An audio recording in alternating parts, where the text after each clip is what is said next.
1995 সালের মার্চ মাসের ঘটনা। সে সময় মহাখালী DOHS এর 31 নম্বর রোডে থাকতেন ওমর সানি, আর মৌসুমী থাকতেন 32 নম্বর রোডে।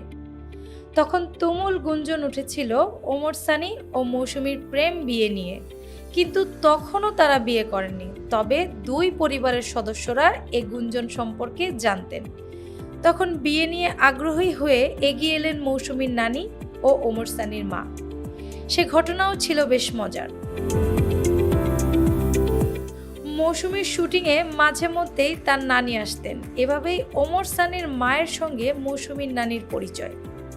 এই পরিচয় থেকে ভালো একটা সম্পর্ক গড়ে ওঠে। এই দুই নায়ক নায়িকার মা ও নানির মধ্যে নানা বিষয়ে কথা হতো।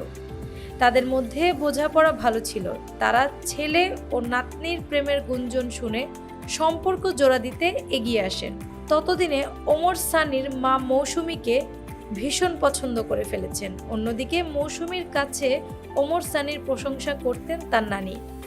এভাবে দুই তারকার মধ্যে প্রেমটা আরও বেড়ে যায়।